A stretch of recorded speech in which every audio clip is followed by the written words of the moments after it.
لوگ جو کہتے ہیں نا کہ انجینئر شیعہ کیوں نہیں ہو جاتا، تو میرے بھائی انجینئر نے نہ سنی ہونا ہے نہ شیعہ ہونا ہے، کیونکہ نبی علیہ السلام نہ سنی تھے نہ شیعہ تھے۔ تو کہنے لگا کہ نہیں، انجینئر صاحب کا مسئلہ یہ ہے کہ وہ نبی صلی اللہ علیہ وآلہ وسلم کے بعد کسی کو حجت مانتے ہی نہیں ہے، ذاتی تعلیمات ہمارے لیے کسی کی بھی حجت نہیں ہے، سیدنا ابوبکر سے لے کر آخری انسان سب کے سب فالوور ہیں۔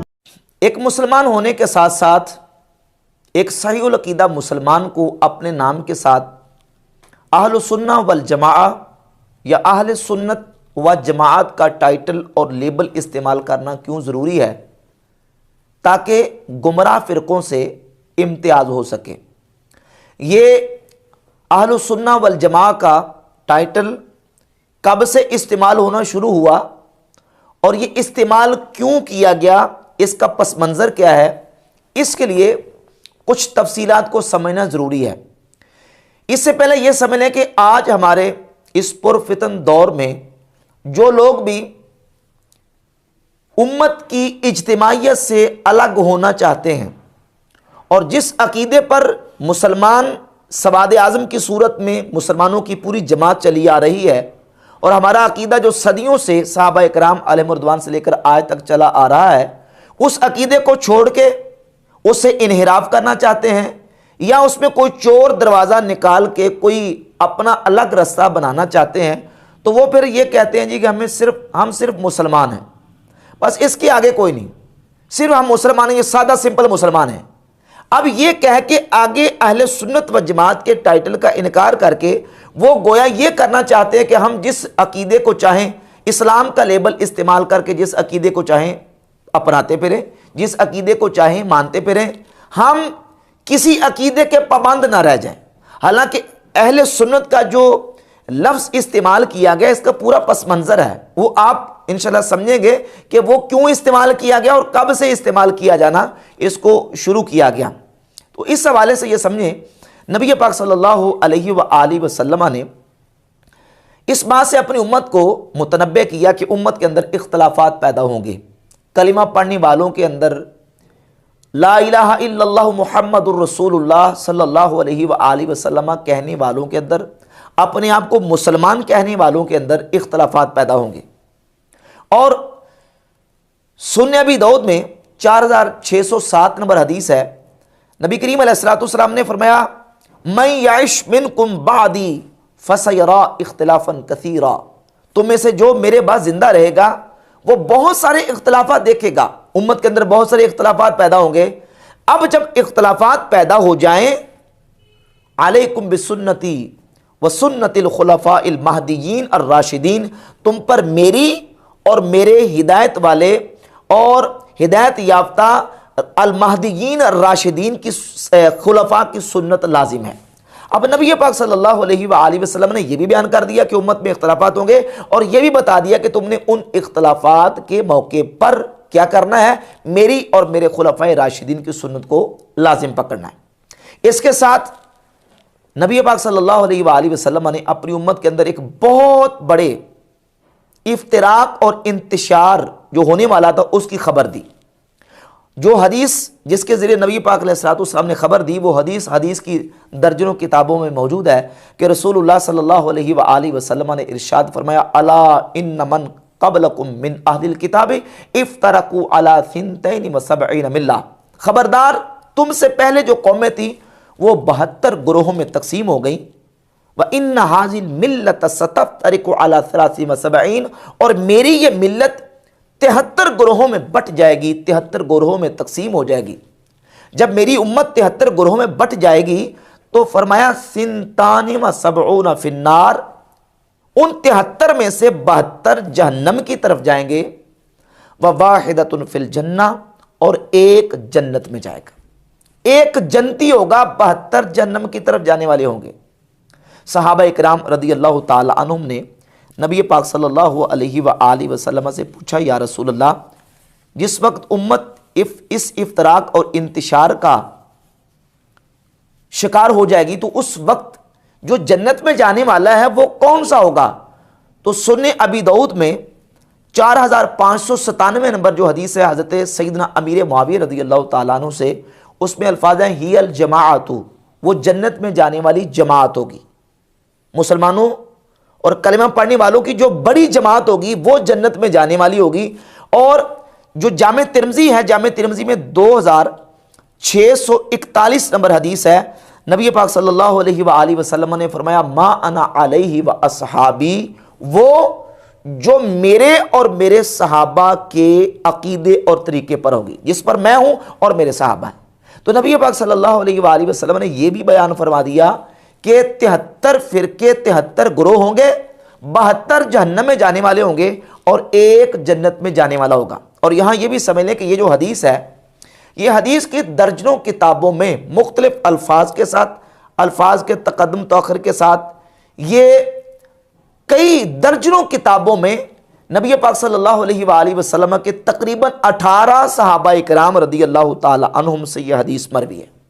کتنے صحابہ؟ 18 صحابہ سے، جن میں سے سیدنا امیر معاویہ رضی اللہ تعالیٰ عنہ، حضرت عوف بن مالک، عبداللہ بن عمر، سعد بن ابی وقاص، عمر بن عوف المزنی، ابو امامہ البہلی، انس ابن مالک، سیدنا ابو ہریرہ، عبداللہ بن سلام اور حضرت عبداللہ ابن عباس رضی اللہ تعالی عنہم اجمعین، ان تمام صحابہ اکرام رضی اللہ تعالی عنہم سے یہ حدیث جو ہے وہ حدیث کی درجنوں کتابوں میں، کتب ستہ سے لے کر مسند احمد ابن حنبل، مصنف ابن ابی شیبہ، امام طبرانی کی معاجم، تمام کتابوں میں یہ روایت جو ہے وہ نبی کریم علیہ الصلوۃ والسلام کے تقریباً 18 صحابہ اکرام رضی اللہ تعالی عنہم سے موجود ہے، اور یہ حدیث بھی صحیح ہے۔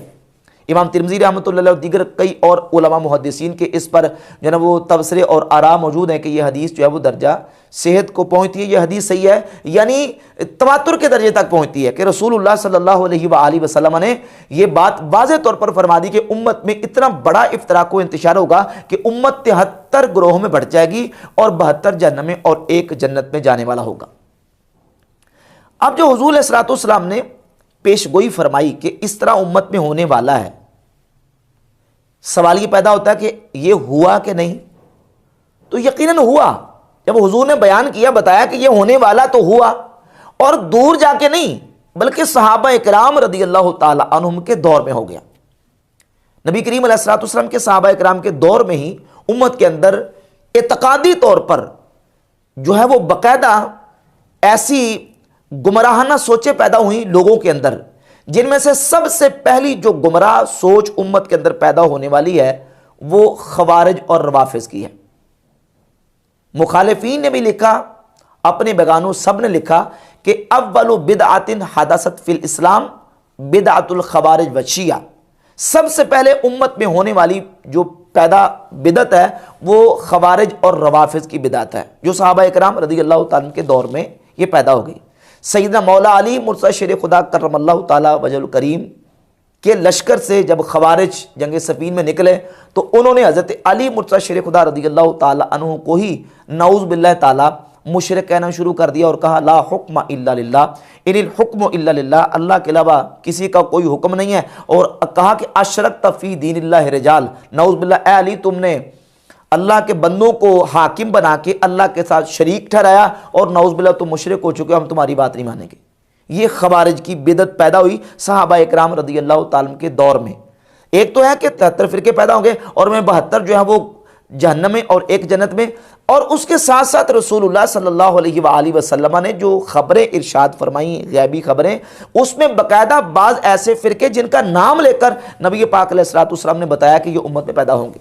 جیسے سنن ابی داؤد میں حدیث ہے کہ رسول اللہ صلی اللہ علیہ وآلہ وسلم نے امت کے اندر ایک فرقہ پیدا ہونے والا تھا، فرقہ قدریہ، تو ان کے بارے میں فرمایا القدریۃ مجوس ھذہ الامہ، قدریے میری امت کے مجوسی ہیں، کلمہ پڑھتے ہیں لا الہ الا اللہ محمد رسول اللہ صلی اللہ علیہ وسلم، اور پھر قرآن پڑھنے کے دعوے دار بھی ہیں۔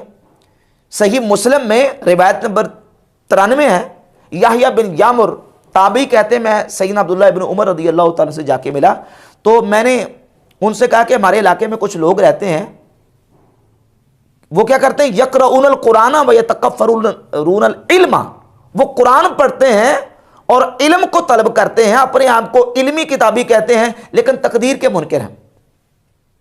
یقرؤون القرآن ویتکفرون العلم، قرآن پڑھتے ہیں اور علم طلب کرتے ہیں لیکن تقدیر کا انکار کرتے ہیں۔ تو سیدنا عبداللہ ابن عمر رضی اللہ تعالیٰ نے فرمایا کہ ان سے جا کے کہہ دینا کہ میں ان سے بری ہوں اور وہ مجھ سے بری ذمہ، اور اسی طرح جامع ترمذی میں اور مستدرک حاکم میں حدیث ہے کہ سیدنا عبداللہ ابن عمر رضی اللہ تعالیٰ عنہ سے کسی شخص نے آ کے کہا کہ فلاں بندہ آپ کو سلام کہتا ہے، تو آپ نے فرمایا کہ میرا اس کو سلام نہ کہنا، کیونکہ مجھے یہ پتہ چلا کہ وہ گمراہ ہو چکا ہے، یعنی وہ تقدیر کا منکر ہو چکا ہے۔ تو تقدیر کے منکر جو ہیں ان کے بارے میں نبی کریم علیہ الصلوۃ والسلام کی احادیث اور صحابہ کرام کے آثار بھی موجود ہیں کہ انہوں نے، صحابہ کرام نے ان کا رد کیا، ان کی تردید کی۔ اور یہ جو فرقہ قدریہ ہے یہ صحابہ کرام علیہ رضوان کے دور میں پیدا ہو گیا، خوارج صحابہ کرام کے دور میں پیدا ہوئے، روافض صحابہ کرام رضی اللہ تعالیٰ عنہ کے دور میں پیدا ہوئے، بلکہ جو فرقہ شیعہ ہے یہ بھی صحابہ کرام علیہ رضوان کے دور میں پیدا ہوا۔ امام احمد ابن حنبل نے اپنی کتاب مسند احمد ابن حنبل میں ایک روایت ذکر کی ہے کہ سیدنا امام حسن مجتبی رضی اللہ تعالی عنہ کے سامنے ایک شخص آیا، یہ مسند احمد ابن حنبل ہے، اور انہوں نے امام احمد بن حنبل نقل کرتے ہیں کہ عاصم بن دبرہ کہتے ہیں قلت لحسن بن علی، میں نے حضرت امام حسن بن علی سے کہا ان الشیعۃ یزعمون ان علی رضی اللہ عنہ یرجع، کہ میں نے کہا کہ حضور یہ شیعہ جو ہیں وہ کہتے ہیں کہ حضرت علی واپس دوبارہ لوٹ کے آئیں گے، یعنی عقیدہ رجت رکھتے ہیں۔ تو فرمایا کذب اولئک الکذابون لو علمنا ذاک، فرمایا کہ یہ جھوٹ بولتے ہیں، اگر ہم یہ عقیدہ رکھتے ہوتے، ہمارا بھی یہ نظریہ ہوتا کہ حضرت علی واپس آئیں گے، تو فرمایا کہ ان کی عورتیں نکاح ان کی عورتوں کا کیوں کرتے، ولا قسمنا میراثہ، اور ہم ان کی میراث تقسیم کیوں کرتے۔ تو یہ ان کا جھوٹا عقیدہ ہے، یہ ہمارا عقیدہ نہیں ہے۔ لفظ شیعہ موجود ہے امام احمد بن حنبل مسند احمد بن حنبل میں 1269 نمبر یہ روایت اپنی مسند احمد بن حنبل میں لے کے ہے۔ صحابہ کرام رضی اللہ تعالی عنہم کے دور میں یہ فرقے وجود میں آ چکے تھے، فرقہ قدریہ، فرقہ جبریہ، روافض، خوارج، معتزلہ، مجسمہ، مشبہہ، مرجیہ، یہ وہ فرقے تھے جو امت میں بالکل اوائل میں پیدا ہو چکے تھے۔ اب وہ شخص جو عقیدہ قدریہ سے تعلق رکھتا ہے اس کو پوچھیں کیا ہے، وہ کہتا ہے مسلمان، جبریہ مسلمان، خارجی مسلمان، رافضی مسلمان، سارے گمراہ فرقے جو ہیں وہ اپنے آپ کو مسلمان کہہ رہے ہیں، سارے اسلام کا دعویٰ کر رہے ہیں۔ تو اب یہاں ضرورت پیش آئی کہ جو مسلمانوں کی عظیم جماعت ہے، مسلمانوں کا سواد اعظم ہے، عظیم جماعت ہے، اس کے لیے ایک نام استعمال کیا جائے جو صحابہ کرام رضی اللہ تعالی عنہم نے استعمال کیا۔ یہ صحیح سند سے امام ابن ابی حاتم نے اپنی کتاب تفسیر ابن ابی حاتم، امام ابن ابی حاتم المتوفہ 367 ہجری، سورہ آل عمران کی آیت یوم تبیض وجوہ و تسود وجوہ، اس کے تحت سیدنا عبداللہ ابن عباس رضی اللہ تعالیٰ عنہ سے انہوں نے اس آیت کی تفسیر بیان فرمائی کہ اللہ تعالیٰ فرماتا ہے قیامت کا دن ہوگا، کچھ چہرے چمکتے ہوں گے اور کچھ چہرے قیامت کے دن سیاہ ہوں گے۔ سیدنا عبداللہ ابن عباس حبر الامہ مفسر قرآن اس آیت کی تفسیر یہ بیان کرتے ہیں تبیض وجوہ اہل سنت والجماعت، فرماتے ہیں قیامت کے دن جن لوگوں کے چہرے چمکتے ہوں گے وہ اہل سنت، اہل السنہ والجماعہ ہوں گے، یعنی اہل سنت و جماعت ہوں گے جن کے چہرے قیامت کے دن چمکتے ہوں گے۔ یہ اہل سنت و جماعت کا جو ٹائٹل ہے وہ صحابہ کرام رضی اللہ تعالی عنہم نے استعمال کیا۔ اب یہ اہل سنت و جماعت کا جو ٹائٹل ہے وہ بھی احادیث سے مستنبط ہے، جس طرح سنن ابی داؤد کی حدیث ہے 4607 کے نبی کریم علیہ السلام نے فرمایا کہ علیکم بسنتی و سنت الخلفاء راشدین، تم پر میری اور میرے خلفائے راشدین کی سنت لازم ہے۔ تو نبی علیہ السلام کی اور خلفائے راشدین کی سنت کو لازم پکڑنے والے، اور رسول اللہ نے فرمایا وہ ایک جماعت ہوگی، جماعت کو لازم پکڑنے والے۔ جامع ترمذی میں 2167 نمبر حدیث ہے کہ رسول اللہ صلی اللہ علیہ وسلم نے فرمایا ید اللہ علی الجماعہ، اللہ کا ہاتھ جماعت پر ہے، یعنی اللہ کی مدد، اللہ کی تائید جماعت کے ساتھ ہے۔ اور سیدنا عمر فاروق رضی اللہ تعالی عنہ اپنے دور خلافت میں مقام جابیہ پر ایک مقام ہے وہاں ٹھہرے، تو وہاں آپ نے خطبہ ارشاد فرمایا، یہ بھی جامع ترمذی میں حدیث موجود ہے 2165۔ سیدنا عمر فاروق نے خطبہ دیا اور کہا کہ اس مقام پہ میں خطبہ دے رہا ہوں، رسول اللہ صلی اللہ علیہ وآلہ وسلم نے ایسے ہی خطبہ دیا تھا، اور حضور نے خطبہ کیا دیا تھا؟ وہ خطبہ یہ تھا اوصیکم باصحابی ثم الذین یلونہم ثم الذین یلونہم، کہ میں تمہیں اپنے صحابہ کے دامن کو تھامنے کی وصیت کرتا ہوں، میں تمہیں اپنے صحابہ کی وصیت کرتا ہوں کہ میرے صحابہ کے دامن کو تھام کے رکھنا، میرے صحابہ کے نقش قدم پر، میرے صحابہ کی اتباع میں رہنا، پھر وہ جو ان کے ساتھ ہیں، پھر وہ جو ان کے ساتھ ہیں۔ علیکم بالجماعہ، تم پر جماعت لازم ہے، وَإِيَّاكُمْ وَالْفُرْقَةَ، اور فرقوں سے بچ کے رہنا، فرقوں سے بچ کے رہنا ہے، اور کیا کرنا ہے؟ جماعت کے ساتھ رہنا ہے۔ اب وہ جو حدیث سنن ابی داؤد سے گزری کہ رسول اللہ صلی اللہ علیہ وآلہ وسلم نے یہ فرمایا کہ جماعت ہوگی جو جنت میں جانے والی ہے، اور اس جامع ترمذی کی 2165 نمبر حدیث میں فرمایا علیکم بالجماعہ، تم پر جماعت لازم ہے، فرقوں سے بچ کے رہنا۔ اور اس کے ساتھ اب تمام احادیث اور روایت کو ملا لیں، نتیجہ یہی نکلتا ہے کہ رسول اللہ صلی اللہ علیہ وآلہ وسلم نے اپنی امت کو یہ واضح کر کے بتا دیا کہ تم نے امت کا جو سواد اعظم اور امت کی جو بڑی جماعت ہے اس کو لازم پکڑنا ہے، اس کا ساتھ دینا ہے، اور انہی کے ساتھ رہنا ہے۔ عام طور پہ قرآن مجید کی جو آیت بیان کر کے ایک غلط مضمون اور مفہوم لوگ نکالتے ہیں، کہتے ہیں دیکھیں قرآن میں تو لکھا ہے وَاعْتَصِمُوا بِحَبْلِ اللَّهِ جَمِيعًا وَلَا تَفَرَّقُوا، اللہ فرماتا ہے کہ اللہ کی رسی کو مضبوطی سے تھام لو اور فرقوں میں مت بٹ جاؤ۔ تو اللہ تو کہتا کہ فرقوں میں مت بٹ جاؤ، اللہ کی رسی کو مضبوطی سے تھام لو، تو پھر آپ فرقوں کی بات کیوں کرتے ہیں؟ تو بھائی رسول اللہ صلی اللہ علیہ وسلم نے یہ بھی تو بیان فرمایا ہے نا کہ امت میں یہ ہوگا، تو ساتھ یہ بیان کر کے کہ امت میں اس طرح کا افتراق ہوگا، یہ نہیں کہا کہ تم نے ان 73 کے 73 میں سے کسی کا ساتھ نہیں دینا، بلکہ یہ بیان کر دیا کہ تم نے ان 73 میں سے جو 72 ان کو چھوڑ دینا ہے، اور جو 73واں جو جماعت ہے مسلمانوں کی اس جماعت کا ساتھ دینا ہے۔ تم پر اس جماعت کا ساتھ لازم ہے، تم نے اس جماعت کو لازم پکڑ کے رکھنا ہے، اور تم نے جو مسلمانوں کی بڑی جماعت ہے اس کا ساتھ دینا ہے۔ اب جو مسلمانوں کی بڑی جماعت ہے، جو رسول اللہ صلی اللہ علیہ وسلم کی سنت اور رسول اللہ صلی اللہ علیہ وسلم کے طریقے پر چلے آ رہے تھے، انہی کو کہا گیا اہل سنت و جماعت۔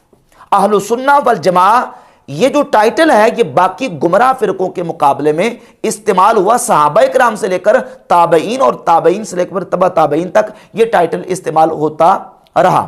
جہاں تک بات ہے امت کو کہا گیا کہ فرقوں میں بٹ جانا۔ اب قرآن مجید کی یہی آیت لے لیں، وَاعْتَصِمُوا بِحَبْلِ اللَّهِ جَمِيعًا وَلَا تَفَرَّقُوا، اللہ کی رسی کو مضبوطی سے تھام لو اور فرقوں میں مت بڑھ جاؤ۔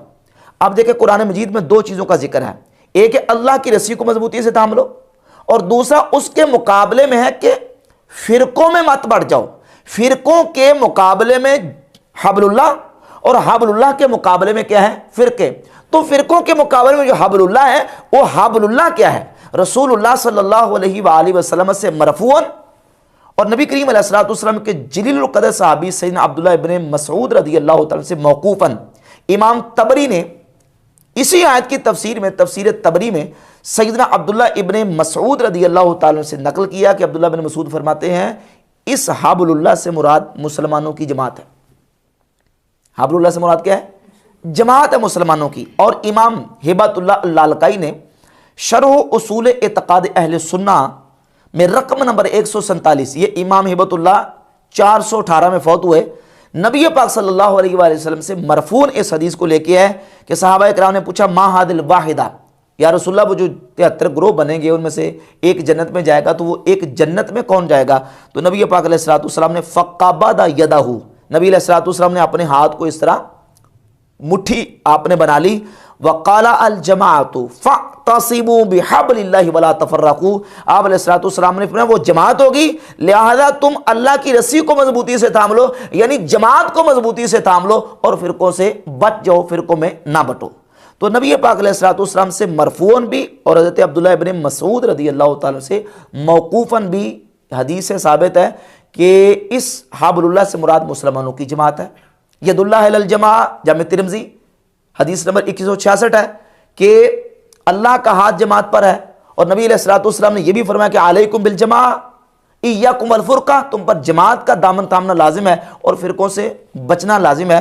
تو ان تمام احادیث سے یہ بات بالکل بحمد تعالیٰ واضح ہوتی ہے کہ اہل السنہ والجماعہ، یہ دونوں جو ٹائٹل دونوں الفاظ کے ساتھ استعمال کیے جاتے ہیں، رسول اللہ علیہ الصلوۃ والسلام اور صحابہ کی سنت والے، والجماعہ اور جو مسلمانوں کی بڑی جماعت ہے اس جماعت والے، یہ ان گمراہ فرقوں کے مقابلے میں ٹائٹل صحابہ کرام نے استعمال کیا جو مسلمانوں کی جماعت سے ہٹ گئے.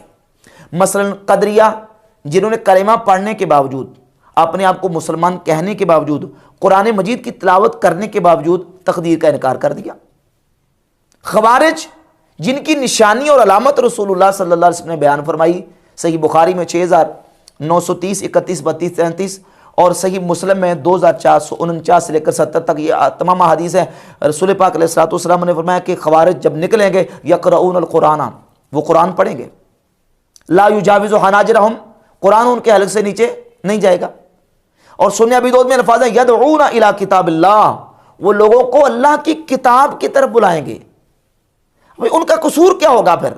وہ اللہ کی کتاب کی طرف بلائیں گے، قرآن کو پڑھیں گے. یتلون کتاب اللہ رتبا لینا، وہ قرآن کو تر و تازہ انداز میں بڑے مزے کے ساتھ قرآن کو پڑھیں گے، لوگوں کو کتاب اللہ کی طرف بلائیں گے. اور سنن ابی داؤد میں الفاظ ہیں کہ لیست قراءتکم الی قراءۃ شیئا، وہ اتنا پیارا قرآن پڑھیں گے کہ صحابہ تمہارا قرآن پڑھنا ان کے مقابلے میں کچھ بھی نہ ہوگا. اب یہاں یہ سمجھے بات کہ حبل اللہ مسلمانوں کی جماعت، اگر حبل اللہ سے مراد قرآن لیا جائے، حبل اللہ سے مراد جماعت لی جائے، تو قرآن بھی اسی کا پڑھنا مفہوم معتبر ہوگا جو مسلمانوں کی جماعت کے مطابق ہے. جو قرآن پڑھ کے صحابہ کرام کو مشرک کہے، جو قرآن پڑھ کے نعوذ باللہ مولا علی رضی اللہ تعالیٰ عنہ کو مشرک کہے گا، وہ قرآن پڑھ کے کیا قرآن صحیح سمجھ رہا ہے؟ کیا اس نے حبل اللہ کو مضبوطی سے پکڑ لیا، تھام لیا؟ پڑھ تو وہ قرآن رہا ہے. خوارج نے مولا علی کو نعوذ باللہ تعالیٰ جب کافر اور شرک کے ان پر فتوے لگایا نعوذ باللہ، تو وہ کیا کرتے تھے؟ وہ گرنتھ وید پڑھتے تھے، قرآن ہی پڑھتے تھے. ان الحکم الا اللہ، وہ کہتے ہیں اللہ کے علاوہ کسی کا کوئی حکم نہیں ہے. تو اب یہ سمجھیں، یہ جو لفظ استعمال کیے گیا اہل السنہ والجماعہ، یہ اس تناظر میں آپ دیکھیں کہ اس وقت استعمال کیا گیا.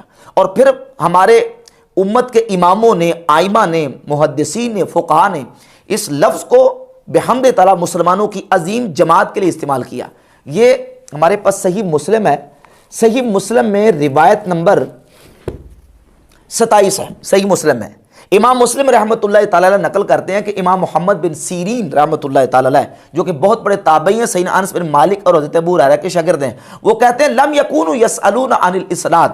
شروع میں راوی روایت بیان کرتا تو اس کی سند کے بارے میں سوال نہیں ہوتا تھا، اس کی سند کیسی ہے. لما وقعت الفتنہ، لیکن جب فتنہ واقع ہو گیا، مطلب امت میں گمراہ فرقے پیدا ہونے شروع ہو گئے، قالوا سموا لنا رجالکم، تو پھر کہا کہ یہ بتاؤ کہ اس روایت کی سند کا راوی کون کون ہے، یہ کس نے بیان کی ہے. اب دیکھیں اگلے الفاظ یہ ہیں کہ فَيُنْظَرُ إِلَىٰ أَهْلِ السُّنَّةِ فَيُؤْخَذُ حَدِيثُهُمْ، دیکھا جاتا کہ وہ اہل سنت ہے تو اس کی حدیث کو لے لیا جاتا. يُنْظَرُ إِلَىٰ أَهْلِ السُّنَّةِ فَيُؤْخَذُ حَدِيثُهُمْ، یہ نہیں کہا يُنْظَرُ إِلَىٰ أَهْلِ الْكَلِمَةِ فَيُؤْخَذُ حَدِيثُهُمْ کہ یہ دیکھا جاتا ہے کہ وہ کلمہ پڑھتا ہے تو حدیث کو لے لیتے. يُنْظَرُ إِلَى الْمُسْلِمِينَ فَيُؤْخَذُ حَدِيثُهُمْ، دیکھا جاتا مسلمانوں کی طرف کہ وہ اسلام کا نام لے رہا ہے، مسلمان ہے، تو اس کی حدیث کو لے لیتے. نہیں، کیا کہا؟ يُنْظَرُ إِلَىٰ أَهْلِ السُّنَّةِ فَيُؤْخَذُ حَدِيثُهُم، حدیث اس سے لیتے تھے جو اہل سنت ہوتا تھا. وَيُنْظَرُ إِلَىٰ أَهْلِ الْبِدْعِ فَلَا يُؤْخَذُ حَدِيثُهُم، اور اگر دیکھا جاتا کہ وہ اہل سنت نہیں ہے تو پھر اس کی حدیث کو قبول نہیں کرتے تھے. تو یہ بحمد تعالیٰ لفظ جو ہے وہ استعمال ہوتا رہا. جامع ترمذی میں امام ترمذی رحمۃ اللہ تعالی علیہ نے حدیث نمبر 662 کے نیچے ایک ذکر کیا قول کا، ہاکذا قول اہل العلم من اہل السنت، کہ ایسے ہی ہے قول اہل سنت و جماعت کا. یعنی اہل سنت کا لفظ جو ہے وہ ہمارے آئمہ اور محدثین نے اپنی کتب میں ذکر کیا، اور پھر باقاعدہ اہل سنت و جماعت کے جو امتیازی معتقدات اور عقائد ہیں باقی گمراہ فرقوں سے، ان کے مقابلے میں بحمد تعالیٰ ہمارے علماء نے پوری اس پر کتابیں لکھی. مثال کے طور پر یہ کتاب ہے امام ابو جعفر محمد بن سلامہ الطحاوی کی العقیدۃ الطحاویہ. یہ امام طحاوی 321 ہجری اپنی کتاب میں جہاں شروع میں عقائد کا ذکر کرتے ہیں تو آغاز میں بالکل انہوں نے یہ بات لکھی ہے کہ ھذا ذکر بیان عقیدت اہل سنت والجماعت، یہ بیان ہے اہل سنت و جماعت کے عقیدے کا. عربی میں اگر ہم استعمال کریں گے تو اہل سنت والجماعت، اگر سنت کے اوپر الف لام استعمال ہوگا تو جماعت کے اوپر بھی الف لام استعمال ہوگا، یعنی اہل سنت والجماعت. اور اردو میں ہم استعمال کر دیتے ہیں الف لام کے بغیر اہل سنت و جماعت. اور یہ دوسری کتاب ہے امام ابو بکر احمد ابن الحسین بہقی المتوفہ 458 ہجری. یہ کتاب کا نام ہے الاعتقاد والہدایۃ الی سبیل رشاد علی مذہب سلف اہل سنت والجماعت، کہ یہ کتاب ہے عقیدے کی. کن کے عقیدے کی؟ اہل سنت و جماعت کی عقیدے کی. تو اہل سنت و جماعت کے عقیدے پر بحمد تعالیٰ علماء اور محدثین نے کتابیں لکھی. کیوں؟ اس لیے کہ جو گمراہ فرقے تھے انہوں نے قرآن کا دعویٰ کر کے، احادیث کا دعویٰ کر کے، تو انہوں نے مسلمانوں کی جماعت کے عقیدے سے اختلاف کیا. مثلا فرقہ قدریہ انہوں نے تقدیر کا انکار کر دیا. جبریہ انہوں نے کہا کہ انسان مجبور محض ہے، جو کچھ تقدیر میں لکھ دیا گیا وہی ہونا، اس کا اپنا کوئی عمل دخل نہیں ہے. نیکی کرتا ہے تو مجبور ہے، بدی کرتا ہے تو مجبور ہے. اسی طریقے سے جو روافض ہیں انہوں نے خلفائے راشدین بالخصوص آئمہ خلفائے ثلاثہ جو ہیں سیدنا ابو بکر صدیق، عمر فاروق، عثمان غنی رضی اللہ تعالی عنہم کی ذوات طیبات کی خلافت کا انکار کیا. اور دیگر گمراہانہ اور کفری عقائد و نظریات روافض نے شروع کیے. اور اسی طریقے سے جو خوارج ہیں انہوں نے صحابہ اکرام کے خلاف غلط قسم کے عقائد و نظریات ایجاد کیے. معتزلہ انہوں نے قرآن مجید کو اللہ کی مخلوق کہنا شروع کر دیا، عذاب قبر کا انکار کر دیا، انبیاء کے معجزات کا انکار، اولیاء کی کرامات کا انکار شروع کر دیا. دیگر اس طرح کی جو بہت سارے گمراہ عقیدے ہیں وہ فرقوں نے جب نکالے تو ان فرقوں کے مقابلے میں اہل سنت و جماعت، جو جماعت مسلمانوں کی چلی آ رہی تھی، ان جماعت کے عقائد کو علماء نے اس کا دفاع کیا اور باقاعدہ ان عقائد کو کتابوں میں لکھ کے قرآن مجید، احادیث طیبات اور صحابہ اکرام علیہ رضوان کے اقوال آثار جمع کر کے انہوں نے ان عقائد کو واضح کیا کہ یہ مسلمانوں کی جماعت کے عقائد ہیں اور اس کے مقابلے میں جو باقی گمراہ فرقے ہیں ان کا جماعت کے ساتھ کوئی تعلق نہیں ہے. اب یہاں یہ بات سمجھیں کہ مرزا جیلمی یہ کہتا جی کہ بس اپنے نام کے ساتھ صرف مسلم کا ٹائٹل آپ لگا سکتے ہیں، مسلم کے ٹائٹل کے بعد کوئی ٹائٹل ہمیں لگانے کی ضرورت نہیں ہے. تو اگر اہل سنت و جماعت کا ٹائٹل لگانا یہ مسلم ہونے کے منافی ہے تو پھر ان آئمہ محدثین جنہوں نے اہل سنت کا ٹائٹل استعمال کیا، نہ صرف استعمال کیا بلکہ اہل سنت کے عقیدے پر کتابیں لکھی ہیں، کیا وہ جو ہے وہ مسلمانوں کی اس منہج اور مسلمانوں کے عقیدے سے ہٹ کر تھے؟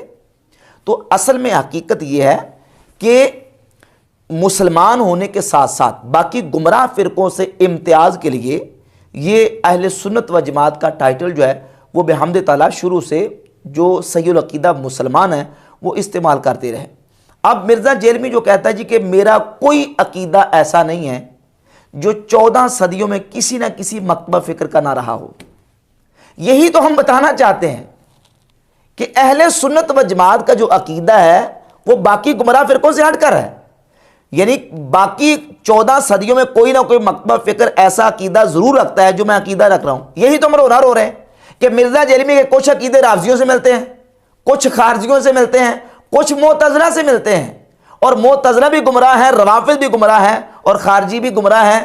اہل سنت و جماعت کا عقیدہ ان سے ہٹ کر ہے. اہل سنت و جماعت کا عقیدہ جو ہے بحمد تعالیٰ صحابہ سے لے کر آج تک امت کے فقہا، اولیاء، سلف صالحین جو ہیں وہ ان کے تھرو ہم تک اللہ کے فضل و کرم سے پہنچا ہے. اب جہاں تک بات ہے قرآن مجید کے اندر اللہ رب العزت کے اس فرمان کی کہ جس میں فرمایا ہوا سماکم المسلمین، کہ اس نے تمہارا نام مسلمان رکھا ہے. یہ آیت پڑھ کے مرزا جیلمی اور اس طرح کے جتنے لوگ ہیں وہ کہتے ہیں دیکھیں اللہ تعالیٰ نے تو قرآن میں ہمارا نام مسلمان رکھا ہے، تو اب ہم مسلمان کے ساتھ یا مسلم کے ساتھ دوسرا ٹائٹل استعمال کیوں کریں؟ تو اس کا جواب یہ ہے کہ قرآن مجید میں اللہ تبارک و تعالیٰ نے ہمارا نام مسلم رکھا ہے دین کے اعتبار سے. نہ صرف ہمارا دین اسلام ہے بلکہ قرآن مجید کی روشنی میں ہر نبی کا دین دین اسلام ہے. تمام انبیاء علیہم الصلوات و تسلیمات جو اللہ تبارک و تعالیٰ سے دین لے کے ہیں اس کا نام کیا؟ دین اسلام. سورہ آل عمران کی آیت نمبر 19 میں اللہ تبارک و تعالیٰ فرماتا ہے ان الدین عند اللہ الاسلام، اللہ کے نزدیک پسندیدہ دین دین اسلام ہے. اور سورہ آل عمران کی آیت نمبر 85 میں ہے وَمَن يَبْتَغِي غَيْرَ الْإِسْلَامِ دِينًا فَلَن يُقْبَلَ مِنْهُ، جو اسلام کے علاوہ کوئی اور دین چاہے تو اللہ رب العزت اس سے دین قبول نہیں کرے گا۔ اللہ کے نزدیک صرف اور صرف دین کون سا پسندیدہ ہے؟ دین اسلام۔ تو سب نبیوں کا دین اسلام، بلکہ انبیاء علیہم الصلوۃ والتسلیمات نے اپنی امت، اپنی اولادوں کو جو وصیت کی ہے، وہ بھی وصیت یہی کی ہے کہ تم نے اسلام کی حالت میں فوت ہونا ہے، مسلمان فوت ہونا ہے، کسی دوسرے دین پر فوت نہیں ہونا۔ جناب یعقوب علیہ السلام نے جو اپنے بیٹوں کو وصیت کی، سورۃ البقرہ کی آیت نمبر 132 میں ہے، اپنے بیٹوں سے فرمایا ان اللہ اصطفیٰ لکم الدین فلا تموتن الا وانتم مسلمون، کہ تم نے نہیں مرنا مگر مسلم۔ کن کو کہا جا رہا ہے؟ اولاد یعقوب کو، بنی اسرائیل کو کہا جا رہا ہے کہ تم نے مرنا ہے تو مسلمان مرنا ہے۔ تو ان کا دین بھی دین اسلام ہے۔ دین کے اعتبار سے سب نبی اور نبیوں کی تعلیمات کو صحیح معنوں میں ماننے والے وہ مسلم ہیں، یعنی اسلام کو ماننے والے ہیں، دین اسلام کو۔ سب نبیوں کا دین دین اسلام ہے۔ اب بات آ جاتی ہے شریعت کی۔ جب شریعت کی بات آئے گی تو شریعت کے اعتبار سے جو عیسیٰ علیہ السلام کی شریعت کو ماننے والے وہ عیسائی کہلائیں گے، جو موسیٰ علیہ السلام کی شریعت کو ماننے والے ہیں وہ موسوی کہلائیں گے، اور جو محمد مصطفیٰ صلی اللہ علیہ وآلہ وسلم کی شریعت کو ماننے والے ہیں وہ محمدی کہلائیں گے۔ محمدی ہونا یہ مسلم ہونے کے منافی نہیں ہے۔ جب ہم بات دین کی کریں گے تو دین کے اعتبار سے ہم مسلم، شریعت کے اعتبار سے ہم محمدی، اور جب بات آئے گی مسلک کی تو کلمہ پڑھنے والوں کے، مسلمان کہنے والے والوں کے اندر جو اختلافات پیدا ہوئے اور جو مسلمانوں کی بڑی جماعت ہے، اس جماعت کے اعتبار سے ہم مسلک کے اعتبار سے اہل سنہ والجماعت ہیں۔ اہل سنہ والجماعت کا ٹائٹل استعمال کرنا یہ مسلم ہونے کے منافی نہیں ہے، کیونکہ مسلم ہونے کے دعوے دار سارے ہیں، جتنے فرقے ہیں، جبریہ، قدریہ، معتزلہ، مشبہہ، مرجیہ، روافض، خوارج، یہ سارے مسلم ہونے کے دعوے دار ہیں۔ تو یہ سارے اپنے آپ کو مسلم کہتے ہیں۔ تو جب ہم ان کے مقابلے میں بات کرتے ہیں تو ان کے مقابلے میں ہمارا مسلک، اس کا نام کیا ہے؟ اہل سنہ والجماعہ۔ اور پھر یہاں یہ بھی سمجھ لیں کہ مرزا جیلمی کہتا ہے کہ میں تو نبی کریم علیہ السلام کو حجت مانتا ہوں، اور میرے نزدیک وہ ذات حجت ہے جن کی قبر مدینے میں ہے، یعنی رسول اللہ صلی اللہ علیہ وسلم کی ذات اقدس، اور ان کے بعد باقی ساری امت، ابو بکر صدیق سے لے کر آخری امتی تک، وہ سارے نبی علیہ السلام کے فالور ہیں۔ اب یہ دیکھیں کس انداز سے اس نے جو اپنا عقیدہ ہے اس کو پھیلانے کے لیے کس طرح کے پینترے بدلتا ہے، کس طرح کی یہ جو نا وہ ایک خوشنما قسم کے جملے بنا کے لوگوں کے سامنے پیش کرتا ہے، اور اصل مقصد ہے مختلف گمراہ فرقوں کے گمراہانہ عقائد و نظریات لے کے اس کا مغلوبہ بنا کے لوگوں کے سامنے پیش کرنا۔ پہلے اس نے اپنی ویب سائٹ کا نام رکھا تھا ahlsunnatpak.com، پھر جو اس کے ریسرچ پیپرز تھے ان کے نیچے لکھا ہوتا تھا نوجوانان اہل سنت، من جانب نوجوانان اہل سنت۔ مرزا صاحب من جانب نوجوانان اہل سنت کیوں؟ من جانب نوجوانان اسلام کیوں نہیں؟ اہل سنت پاک.com، اہل اسلام پاک.com کیوں نہیں؟ اہل سنت کا ٹائٹل کیوں استعمال کر رہے ہو؟ اہل سنت کا لیبل کیوں استعمال کر رہے ہو؟ پھر جا کے کہتا ہے جی نہ میں سنی ہوں نہ میں شیعہ ہوں۔ بھئی نہ سنی ہو نہ شیعہ ہو تو پھر تم اہل سنت کا پلیٹ فارم کیوں استعمال کرتے ہو؟ کیونکہ اہل سنت کا پلیٹ فارم یہ ہے کہ یہ کتابیں جو سامنے رکھ کے ٹیبل پہ بیٹھا ہوتا ہے، یہ کتابیں میں نے اس لیے رکھی تاکہ دکھائی جائیں کہ یہ جو کتابیں ہیں یہ اہل سنت کی کتابیں ہیں، اور یہ جو کتابیں ہیں یہ ہیں اہل تشیع کی کتابیں ہیں۔ قرآن مجید کے بعد جب ہم کتابوں کی، روایات کی، احادیث کی بات کرتے ہیں تو اہل سنت و جماعت کے نزدیک جو کتابیں رسول اللہ صلی اللہ علیہ وسلم اور صحابہ کرام علیہ رضوان کی تعلیمات ہمیں فراہم کرتی ہیں، اہل سنت و جماعت کے نزدیک یہ اور دوسری جو اہل سنت کی کتابیں ہیں وہ ہیں، اور اہل تشیع کے نزدیک یہ، مثلا صحیح بخاری، اہل سنت کی صحیح بخاری، مسلم، ترمذی، ابو داؤد، ابن ماجہ، نسائی، مسند احمد بن حنبل، مصنف ابن ابی شیبہ، مصنف عبدالرزاق، موطا امام مالک، موطا امام محمد، دیگر اہل سنت و جماعت کی کتابیں، اور اہل تشیع کی کتابیں الاصول من الکافی، الفروع من الکافی، جو نا وہ تہذیب الاحکام، الاستبصار، اور دیگر ان کی جو جتنی کتابیں، یہ جس کو کتب اربع کہتے ہیں اور جس کو ہم کتب ستہ کہتے ہیں۔ تو اہل تشیع کی کتب اربع اور اہل سنت کی کتب ستہ، جس کو سیاہ ستہ عام طور پہ کہتے ہیں۔ اب ٹائٹل جو پلیٹ فارم ہے وہ مرزا جلمی جو ہے وہ اہل سنت کا استعمال کر رہا ہے. کہتا ہے کہ میں نبی علیہ الصلوۃ والسلام کے علاوہ باقی کسی کو حجت نہیں مانتا.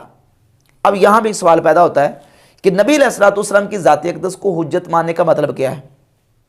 اگر اس کا یہ مطلب ہے کہ نبی علیہ الصلوۃ والسلام کی ذات کو حجت ماننا ہے، جو حضور نے فرما دیا، جو حضور نے کیا، نبی علیہ السلام کا قول، فعل، عمل، تقریر، یہ حجت ہے، تو یقیناً یہی مطلب ہے کہ نبی پاک علیہ الصلوۃ والسلام کا قول، فعل، تقریر یہ امت کے لیے کیا ہے؟ حجت ہے.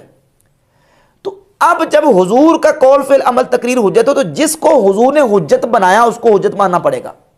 اگر حضور کے مقرر کردہ جس کو حضور حجت امت کے لیے بنا رہے ہیں اس کو کوئی بندہ حجت نہیں مانتا تو وہ رسول اللہ صلی اللہ علیہ وسلم کی تعلیمات کو فالو کرنے والا نہیں ہے. اب ہم دیکھتے ہیں نبی پاک علیہ الصلوۃ والسلام نے جب یہ بیان کر دیا تم پر جماعت لازم ہے، میری امت گمراہی پر جمع نہیں ہو سکتی، میرے صحابہ کا دامن تھام کے رکھو. رسول اللہ صلی اللہ علیہ وسلم نے فرمایا علیکم بسنتی و سنت الخلفاء الراشدین، تم پر میری اور میرے خلفاء راشدین کی سنت لازم ہے. اقتدوا بالذین من بعدی، میرے بعد تم دو شخصوں کی پیروی کرو. ابن ماجہ مسند کے حاکم میں صحیح حدیث ہے، ابو بکر اور عمر کا حضور نے نام لیا کہ ابو بکر عمر کی پیروی کرو. اب کوئی بندہ ابو بکر عمر کی پیروی کو چھوڑتا ہے یا ان کو حجت نہیں مانتا یا خلفاء راشدین کی اتباع کو چھوڑ کے ان کو حجت نہیں مانتا، وہ رسول اللہ کی بات کو ماننے والا ہے. تو نبی کریم علیہ الصلوۃ والسلام کی ذات اقدس کو حجت ماننے کا مطلب یہ ہے کہ حضور جن جن کو منوائیں ان کو ماننا پڑے گا، ان کو حجت تسلیم کرنا پڑے گا. اور اگر حضور کے بیان کے بعد بھی کوئی رسول اللہ صلی اللہ علیہ وسلم کے مقرر کردہ لوگوں کو حجت نہیں مانتا تو وہ رسول اللہ کی بات کو صحیح معنوں میں ماننے والا نہیں ہے. دیکھیں نا، نبی پاک علیہ الصلوۃ والسلام کی ذات اقدس کو حجت مانے گا تو حضور کی تعلیمات کو کہاں سے لے گا؟ حضور نے جو فرمایا، نبی پاک علیہ الصلوۃ والسلام نے جو کیا، وہ ہم نے کہاں سے لینا ہے؟ یقیناً وہ جو احادیث کی کتابوں کی صورت میں دستاویزات موجود ہیں، ہم نے حضور علیہ الصلوۃ والسلام کی شریعت، حضور کے اقوال، افعال، حضور کی سنت کو وہاں سے لینا ہے. یہاں آ کے اختلاف پیدا ہو جاتا ہے کیونکہ اہل تشیع جب رسول اللہ علیہ الصلوۃ والسلام صحابہ اہل بیت کی بات کرتے ہیں تو وہ ہماری ان کتابوں کو تسلیم نہیں کرتے. یہ اہل سنت کی کتابیں ہیں اور یہ اہل تشیع کی کتابیں، وہ سارے کا سارا جو مسئلہ ہے وہ ان کتابوں سے لیتے ہیں اور ہم لیتے ہیں ان سے. فرق تو یہاں آ جائے گا، نام سنی نام شیعہ. جب تم سنی بھی نہیں ہو، شیعہ بھی نہیں ہو، تو سوال تو یہاں کھڑا ہوگا کہ دین لینا ہے تو قرآن کے بعد کہاں سے لینا ہے؟ اگر تم کہو بخاری، مسلم، ترمذی، ابو داؤد، ابن ماجہ، نسائی سے لینا ہے تو یہ تو اہل سنت کی کتابیں ہیں. اہل سنت ان کو مانتے، شیعہ ان کو نہیں مانتے، شیعہ تو ان کو مانتے ہیں. تو یہاں تو اختلاف پیدا ہو جائے گا. لہذا نتیجتاً یہ ٹائٹل جو ہے وہ استعمال کرنا پڑے گا کہ ہم اس عقیدے پر ہیں جو اہل سنت و جماعت کا عقیدہ ہے، جو صحابہ اکرام سے لے کر آج تک امت کا متفق علیہ اور جو اجماعی عقیدہ چلا رہا ہے، ہم اس عقیدے پر ہیں. تو بحمد تعالیٰ یہ ٹائٹل شروع سے اہل سنت و جماعت کے اندر چلا آ رہا ہے.